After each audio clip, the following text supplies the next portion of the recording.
गौर से सुनिए दोस्तों, क्या आपने कभी खुद से यह सवाल किया है कि अगर आपका मन आपका गुलाम बन जाए तो आप क्या नहीं कर सकते? क्या आपने कभी महसूस किया है कि आपकी जिंदगी में सबसे बड़ी लड़ाई बाहर की दुनिया से नहीं, आपके अपने मन से है? सुबह उठने का मन नहीं करता, कुछ नया सीखने का मन नहीं करता, बुरी आदतें छोड़ने का मन नहीं करता, गुस्सा आ जाता है, मन भटक जाता है, काम का मन नहीं करता, और फिर दिन के अंत में पछतावा होता है कि आज भी खुद से हार गया। कभी सोचा है कि ऐसा क्यों होता है? इस वीडियो में हम उसी गहराई तक उतरेंगे जहां से ये सारा खेल शुरू होता है, आपके मन से। और बात बस समझने की नहीं है, बात है जागने की, सच को देखने की और अपने मन को साधने की।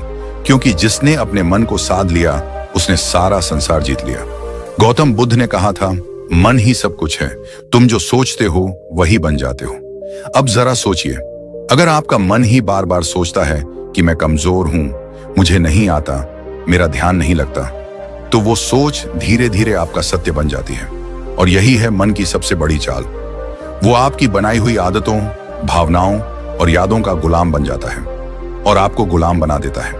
मन एक बंदर की तरह है जो हर पल उछलता है, कभी भविष्य की चिंता में तो कभी अतीत के पछतावे में। आपके साथ भी होता है ना? आप कुछ करने बैठते हैं और अचानक मन कोई पुरानी बात याद दिला देता है, कोई दुख, कोई गलती, कोई डर, और फिर आप वहीं अटक जाते हैं, कुछ करते ही नहीं। आपका शरीर वहीं बैठा होता है पर मन कहां होता है कोई नहीं जानता। अब जरा सोचिए, ये वही मन है जो आपको महान बना सकता है अगर आप इसे समझ लें, इसे दिशा दे दें। क्योंकि मन खुद नहीं जानता कि क्या अच्छा है, क्या बुरा है। वो तो बस जिस चीज को आप बार बार दोहराते हो उसी को सच मान लेता है। अगर आप हर रोज खुद से कहते हो, मैं कुछ नहीं कर सकता, मेरा मन नहीं लगता, मेरी किस्मत खराब है, तो मन वही दोहराएगा, वही परोसता रहेगा और आप उसी में डूबते जाओगे। पर अब वक्त आ गया है कि आप इस मन को पहचानो, इसका व्यवहार समझो, इसकी चालाकी पकड़ो और इसे खुद के अधीन करो। मनोविज्ञान कहता है कि हमारे 95% निर्णय हमारे अवचेतन मन से लिए जाते हैं। यानी हम जो सोचते हैं, जो महसूस करते हैं, उसका बड़ा हिस्सा हमें पता भी नहीं चलता और फिर भी वही हमारे जीवन की दिशा तय करता है। यानी अगर आपने अपने मन को सही प्रशिक्षण नहीं दिया तो वो बिना आपकी मर्जी के आपको वहां ले जाएगा जहां आप कभी नहीं जाना चाहते थे। अब एक बात ध्यान से समझो, अगर आपका मन ही नियंत्रण में नहीं है तो दुनिया का कोई लक्ष्य, कोई रिश्ता, कोई सफलता आपको संतोष नहीं दे सकती। क्योंकि उस सब को जीने के लिए सबसे पहले जिस चीज की जरूरत है वो है मन की स्थिरता। आधुनिक विज्ञान भी यही कहता है, दिमाग की वायरिंग और फायरिंग, यानी आप जैसे सोचते हो वैसे ही आप बनने लगते हो। हर बार जब आप नकारात्मक सोचते हो, आपका दिमाग उसी सोच की आदत डाल लेता है और यही आपकी आइडेंटिटी बन जाती है। अब जरा रुकिए और सोचिए, क्या आप वाकई अपने मन के मालिक हैं या फिर आपका मन ही आपको चला रहा है? यही है वो सवाल जो इस वीडियो की शुरुआत है।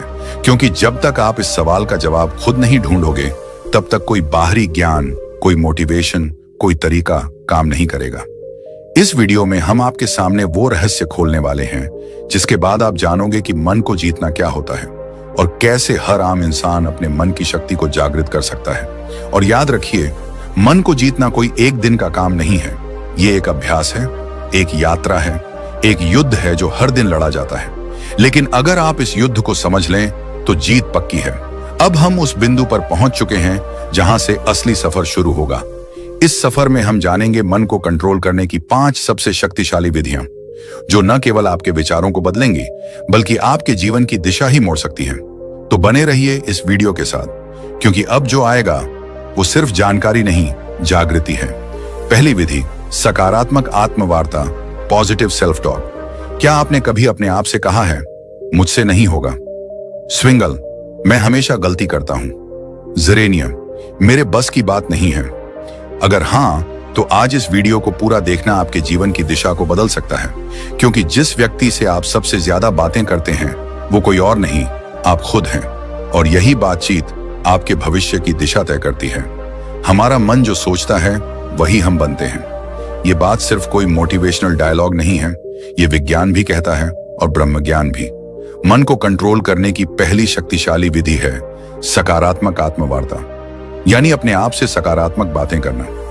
ये कोई मामूली आदत नहीं, ये आपकी आत्मा से सीधा संवाद है। जब हम रोज खुद को नकारात्मक बातें कहते हैं, जैसे मैं कमजोर हूं, मेरे साथ ही ऐसा क्यों होता है, मुझे कुछ नहीं आता, तो हमारा अवचेतन मन, सबकॉन्शियस माइंड उन बातों को सच मानने लगता है। फिर वही बातें हमारी आदत बन जाती हैं, हमारी सोच बन जाती है और धीरे धीरे हमारा भविष्य भी वैसा ही बनने लगता है। मनोविज्ञान कहता है कि हमारा अवचेतन मन हर उस बात को रिकॉर्ड करता है जो हम खुद से बार बार कहते हैं। इसलिए अगर आप खुद से बार बार बोलते हैं मैं हार जाऊंगा, तो आपकी सोच हारने वाली बन जाएगी। और अगर आप खुद से रोज बोलें मैं कर सकता हूं, मैं सीख सकता हूं, मुझे खुद पर विश्वास है, तो आपका दिमाग उसी दिशा में काम करने लगेगा, सफलता की दिशा में। इस आत्मवार्ता का असर केवल आपके आत्मविश्वास पर ही नहीं पड़ता, बल्कि ये आपके शरीर की ऊर्जा, आपके फैसले और आपकी दृष्टि तक को प्रभावित करता है। गौतम बुद्ध ने कहा था, मन ही सब कुछ है, जैसा तुम सोचते हो वैसे ही बन जाते हो। उनकी ये बात आज के विज्ञान से भी मेल खाती है। पॉजिटिव सेल्फ टॉक हमारे न्यूरॉन्स को नए रास्ते बनाने पर मजबूर करती है। यानी जब आप बार बार खुद से अच्छा बोलते हैं तो आपका दिमाग नई संभावनाओं के लिए खुलने लगता है। अब सवाल उठता है, यह सकारात्मक आत्मवार्ता करनी कैसे है? सबसे पहले, हर सुबह उठते ही अपने आप से एक बात जरूर कहिए, मैं आज पहले से बेहतर हूं और हर दिन आगे बढ़ रहा हूं। ये छोटे छोटे वाक्य आपके दिन की दिशा तय करते हैं। दूसरा, जब भी कोई काम मुश्किल लगे तो खुद से ये मत कहो कि मुझसे नहीं होगा, बल्कि कहो ये चुनौती है और मैं इसे सीखने का मौका मानता हूं। इस सोच से आपका डर छंटने लगता है। तीसरा, अगर आप किसी गलती को लेकर खुद को कोसते हो तो उसी समय खुद से कहो, मैं सीखने वाला हूं, गलती मेरी पहचान नहीं है। ये आत्म स्वीकृति आपके मन को बोझ से मुक्त करती है। दुनिया में कोई भी सफलता तब तक नहीं आती जब तक आप खुद पर विश्वास करना नहीं सीखते, और यह विश्वास तब पैदा होता है जब आप खुद से बात करना शुरू करते हैं, सकारात्मक ढंग से। अब यहां एक बात और समझना बेहद जरूरी है। सकारात्मक आत्मवार्ता का मतलब ये नहीं कि आप हर हाल में खुद से झूठ बोलें, बल्कि इसका अर्थ है अपने अंदर की सच्चाई को देखना, समझना और उसे उन्नत दिशा में मोड़ना। अगर आप किसी कमजोरी को पहचानते हैं तो खुद से कहिए, हाँ ये मेरी कमी है, लेकिन मैं इसे सुधार सकता हूं। बस यही सोच आपको हर दिन एक नए स्तर पर ले जाएगी। इस आदत को अपनाने के लिए आप एक छोटा सा अभ्यास कर सकते हैं। रोज रात को सोने से पहले अपने आप से 3 सकारात्मक बातें बोलिए, जैसे आज मैंने खुद पर काम किया, मैं आगे बढ़ रहा हूं, मुझे खुद से प्यार है। ये बातें छोटी लगती हैं, लेकिन यही छोटी बातें आपके अंदर की जंग को जीतने में मदद करती हैं।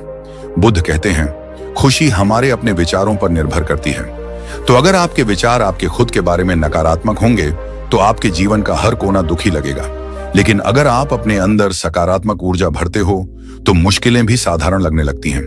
अब ध्यान दीजिए, यह तो सिर्फ पहली विधि थी, मन को नियंत्रित करने की शुरुआत। इस यात्रा में आगे और भी गहराई है, और अब हम प्रवेश करेंगे दूसरी विधि में, जो आपके मन को स्थिरता और गहराई प्रदान करेगी, ताकि आप न केवल सोचें सकारात्मक, बल्कि महसूस करें आत्मिक शक्ति। दूसरी विधि, लक्ष्य निर्धारण, गोल सेटिंग। क्या आपने कभी सोचा है कि मन भटकता क्यों है? क्यों हम अक्सर एक काम शुरू तो करते हैं लेकिन बीच में ही छोड़ देते हैं? क्यों हमारा मन कभी अतीत की यादों में उलझा रहता है तो कभी भविष्य की चिंता में खोया रहता है? इसके पीछे एक गहरी वजह है, अस्पष्टता। मन को दिशा तब मिलती है जब उसे पता हो कि उसे जाना कहां है, और जब यह दिशा नहीं होती तो मन बिल्कुल उस घोड़े की तरह होता है जो खुली जमीन में बेतहाशा दौड़ रहा हो, बिना किसी मंजिल के। इसलिए मन को नियंत्रित करने की दूसरी शक्तिशाली विधि है लक्ष्य निर्धारण।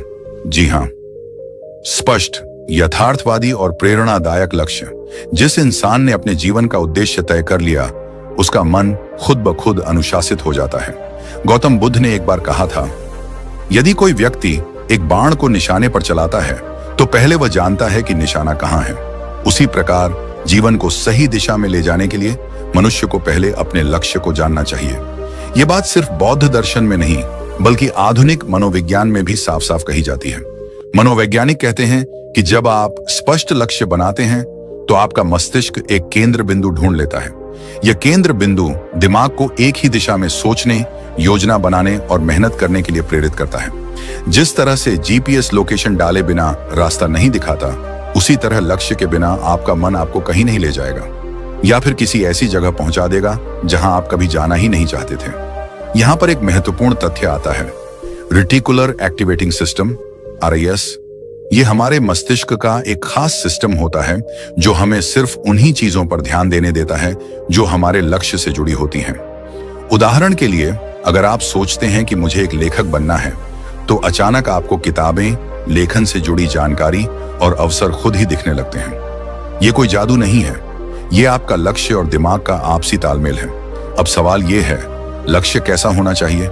कई बार लोग बहुत बड़े बड़े लक्ष्य बना लेते हैं, लेकिन वो इतने धुंधले और अनियोजित होते हैं कि दिमाग उन्हें समझ ही नहीं पाता। इसलिए पहला कदम है अपने लक्ष्य को स्पष्ट और यथार्थवादी बनाना। उदाहरण के लिए, अगर आप कहते हैं मुझे सफल बनना है, तो यह बहुत ही धुंधला लक्ष्य है। लेकिन अगर आप कहते हैं मुझे अगले 6 महीनों में एक किताब लिखनी है, या मुझे 1 साल में एक छोटा बिजनेस शुरू करना है, तो आपका दिमाग उस लक्ष्य को पकड़ पाता है। यहाँ एक और बात समझना जरूरी है, लक्ष्य केवल मस्तिष्क को दिशा ही नहीं देता, बल्कि भावनात्मक ऊर्जा भी प्रदान करता है। जब हम एक लक्ष्य बनाते हैं और उसे पाने की कल्पना करते हैं, तो हमारे दिमाग में डोपामिन नामक रसायन रिलीज होता है। यह रसायन हमें खुशी, प्रेरणा और एक सकारात्मक ऊर्जा देता है। यानी लक्ष्य केवल मन को रोकता नहीं, बल्कि उसे चलने की सही प्रेरणा भी देता है। अब एक और सवाल उठता है, क्या एक लक्ष्य ही काफी है? तो इसका उत्तर है नहीं। लक्ष्य का विभाजन होना चाहिए, दीर्घकालिक लॉन्ग टर्म, मध्यकालिक मिड टर्म और लघुकालिक शॉर्ट टर्म। क्योंकि जब हम एक बहुत दूर का लक्ष्य बनाते हैं और उसके बीच कोई पड़ाव नहीं रखते, तो हमारा मन थक जाता है और कहता है अभी तो बहुत दूर है, फिर कभी शुरू करेंगे।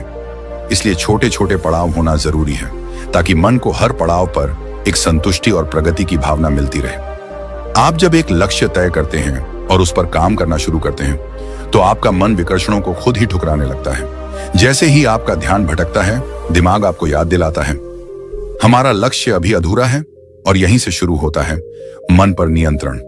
अब सोचिए, एक मन जिसने खुद को एक दिशा में बांध लिया है, वो कितनी शक्ति उत्पन्न कर सकता है। आपने देखा होगा, जब आप किसी जरूरी काम में पूरे मन से लगे होते हैं, तो आपको भूख, प्यास, थकावट कुछ भी महसूस नहीं होता। क्यों? क्योंकि लक्ष्य ने आपके मन को पूर्ण रूप से फोकस्ड कर दिया है। यही शक्ति अगर हर दिन की आदत बन जाए, तो आपका जीवन वो रूप ले सकता है जिसकी कल्पना आपने कभी सिर्फ सपनों में की थी। आज के समय में सबसे बड़ी बीमारी क्या है? ओवर थिंकिंग, एंजाइटी, डिस्ट्रैक्शन, और इन सब का इलाज है लक्ष्य। लक्ष्य तय कर लीजिए और फिर देखिए आपका मन कैसे स्वतः अनुशासित होने लगता है। वो हर चीज जो आपका समय बर्बाद कर रही है, वो बेकार लगने लगेगी। मन बार बार आपको खींचकर आपके लक्ष्य की तरफ ले जाएगा। ये कोई चमत्कार नहीं, ये मन की दिशा बदलने की तकनीक है। अब जरा ये विचार कीजिए, अगर एक छोटा सा चुंबक लोहे की सुई को खींच सकता है, तो एक स्पष्ट और सशक्त लक्ष्य आपके मन को कितना खींच सकता है? मन जो अभी तक इधर उधर भागता फिर रहा था, वह धीरे धीरे उस चुंबक यानी लक्ष्य की ओर आकर्षित होने लगेगा। गौतम बुद्ध ने कहा था, मन अत्यंत चंचल है, लेकिन यदि उसे साध लिया जाए, तो वह आपके सबसे बड़े शत्रु को भी मित्र बना सकता है। इस साधना का पहला चरण था आत्मवार्ता और दूसरा लक्ष्य निर्धारण। ये दोनों विधियां मिलकर आपके मन को भीतर से पुनः प्रशिक्षित करती हैं। ये उसे एक नए रास्ते पर चलाना सिखाती हैं, जहां दिशा है, उत्साह है और स्पष्टता है। तो अगर आप चाहते हैं कि आपका मन आपकी बात माने, तो सबसे पहले आप उसे बताइए कि कहां जाना है। फिर देखिए कैसे वो रास्ता खुद बनाने लगता है। और यही से शुरू होती है वास्तविक आत्मशक्ति की यात्रा।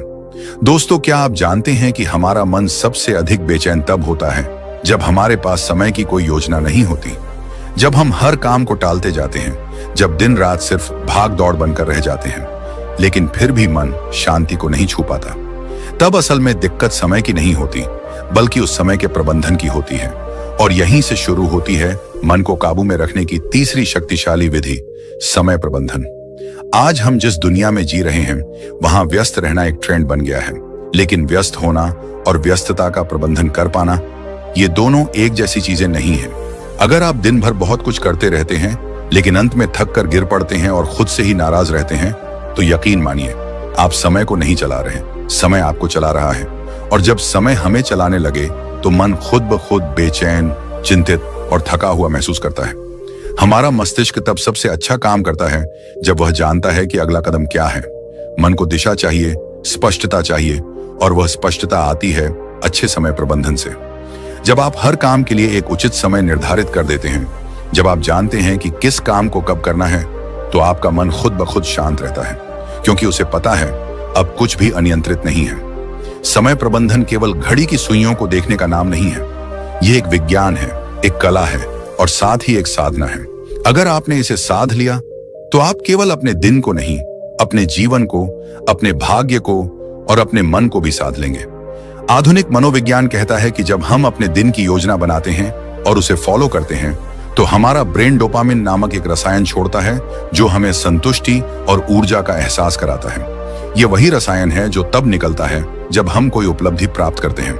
यानी यदि आप हर सुबह अपनी दिनचर्या तय कर लेते हैं और दिन के अंत में उस पर टिके रहते हैं, तो आपका मस्तिष्क आपको एक सफल व्यक्ति की अनुभूति देता है, जिससे आत्मविश्वास बढ़ता है, चिंता घटती है और मन शांत होता है।